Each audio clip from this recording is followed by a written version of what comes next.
Good evening, everyone. I bet y'all thought you weren't going to get a podcast from me this week, and you almost didn't, but here I am. So, we are obviously in Advent week 4. I'm a day late, but we're here.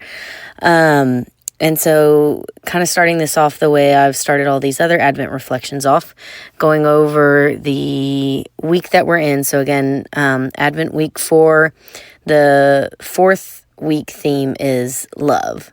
And the candle is the angel's candle. It's another purple candle. And it all centers on Christ's love for the world in sending his son. We have been busy as ever over here this week with Christmas programs this past week. Christmas programs, kids getting over illnesses, last minute Christmas shopping, just getting our place ready to host, like I've been talking about. And the balance of enjoying the season and being too busy, it's been a tight one this year, but I also attribute that to the ages of our boys, and frankly, the exhaustion I think is worth it, and I think we've done a decent job of putting in efforts for the whole family. But I wanted to talk a little bit, I was just thinking about the theme of love, and I wanted to talk a little bit about the places that I have felt Christ's love the most throughout all of the things that we've had going on recently.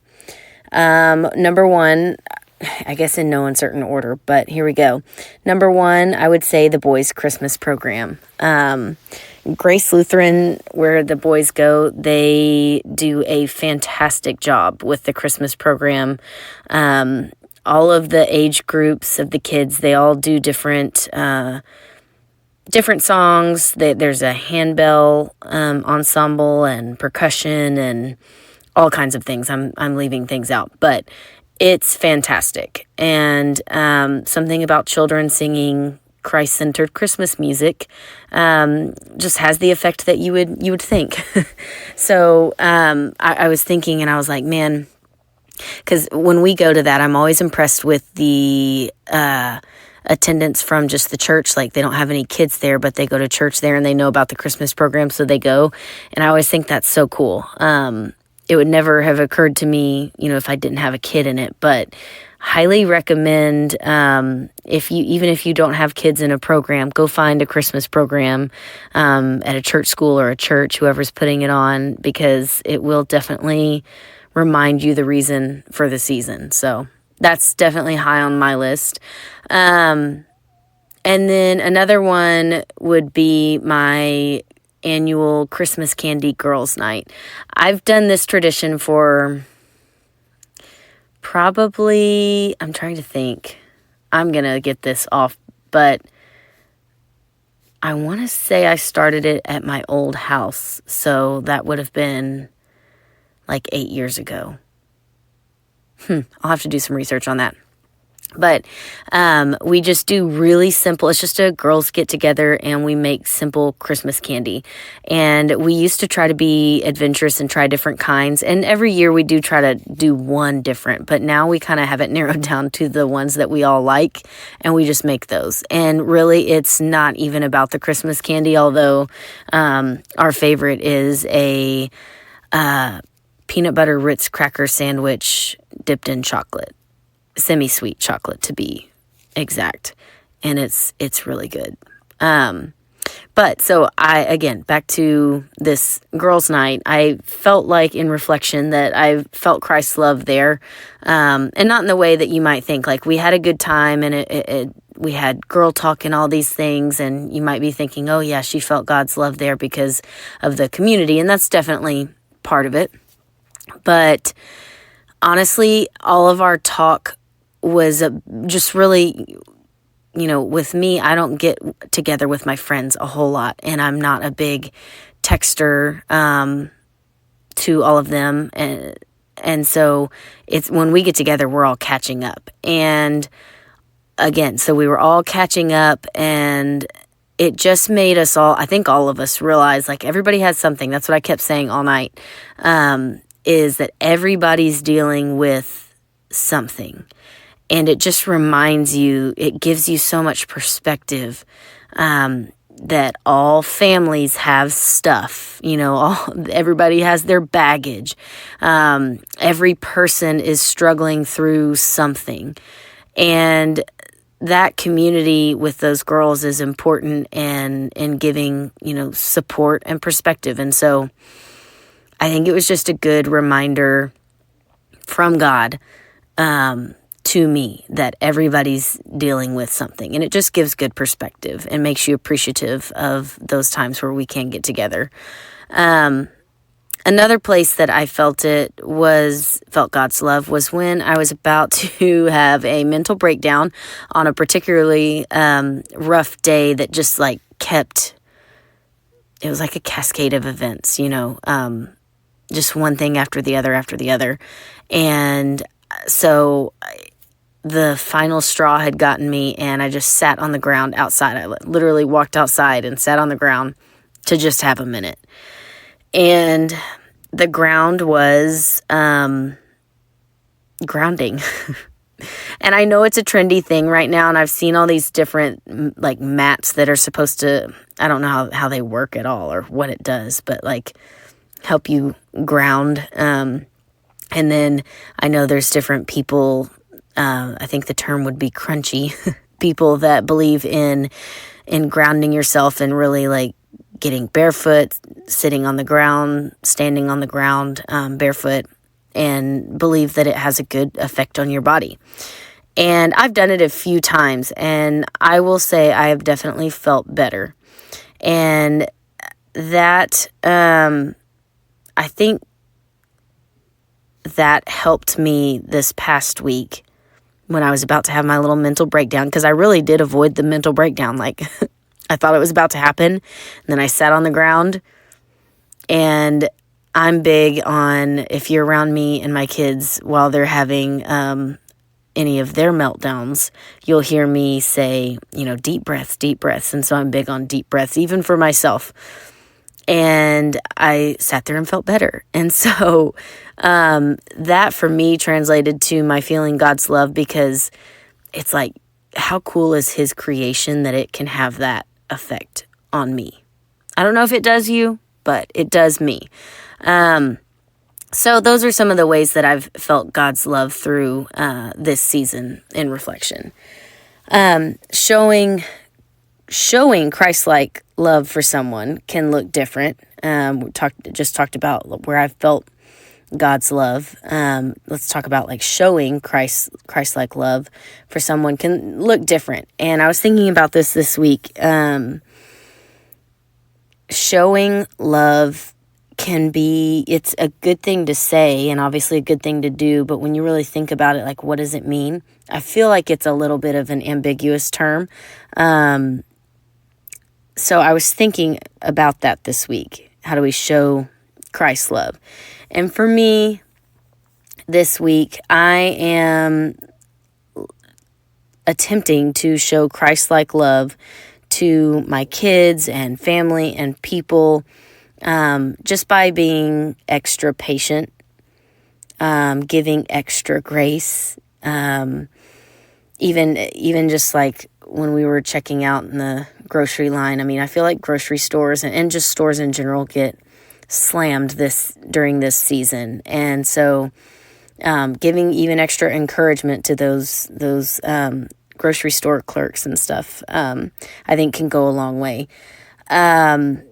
Working hard to empathize, putting in overtime to empathize with people and trying to be a good example. So those are some of the ways that I'm trying to be cognizant of showing Christ-like love.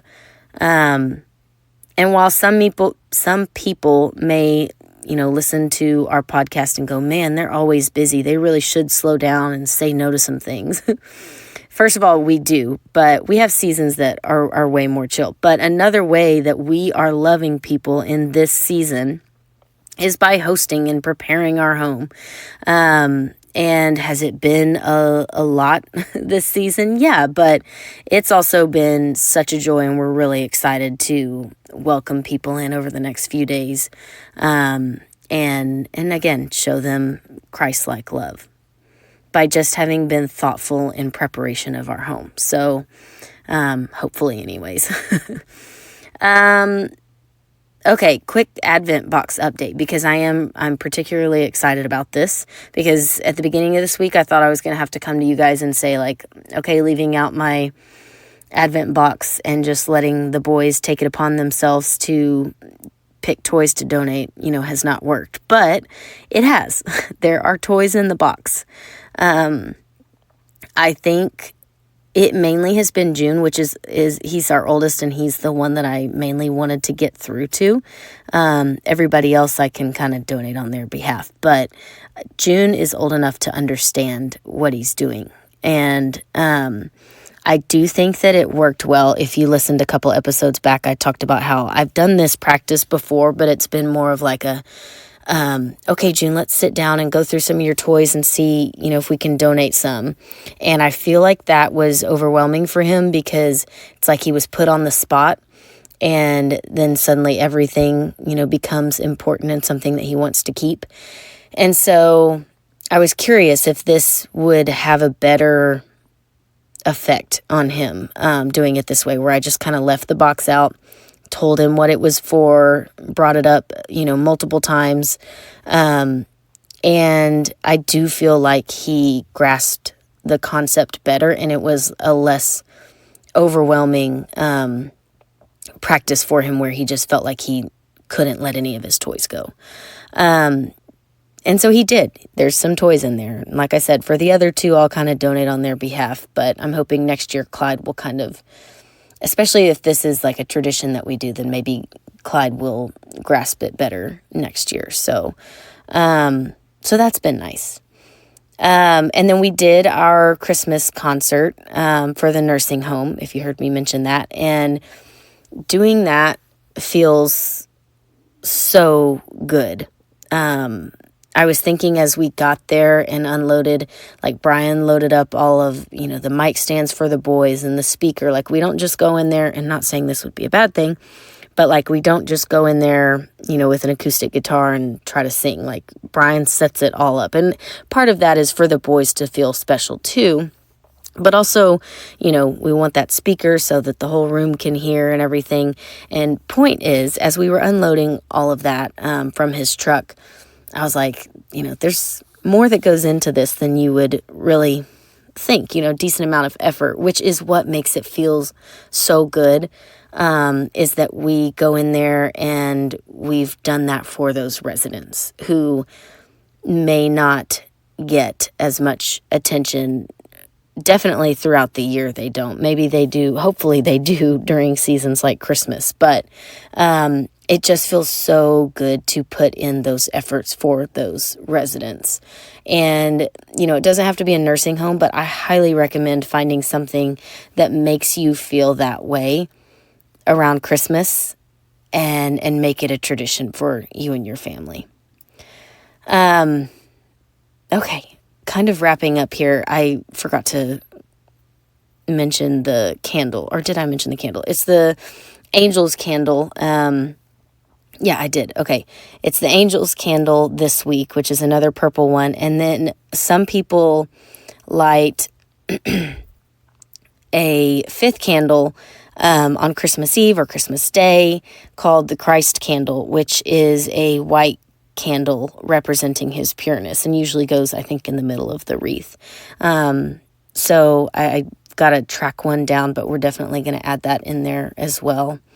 I'll be honest, our Advent candles started off really strong, like our Advent wreath candles started off really strong until Clyde used them as drumsticks, and I kept telling myself I would replace them at the grocery store, and I didn't need to order a whole new pack, and then they didn't have any at the grocery store. So we still had conversations about it for sure, but I hope maybe next year I'll order like a set and a backup set just to have, because I really did enjoy that reminder of the reason for the season. So I'm going to be doing that next year.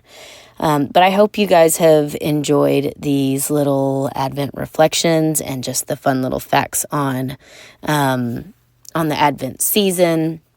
and that you are able to turn your attention over the next few days, or keep your attention over the next few days on Jesus and incorporating that in all of the various, family Christmases, and all of the things that are going to vie for our attention over the next few days.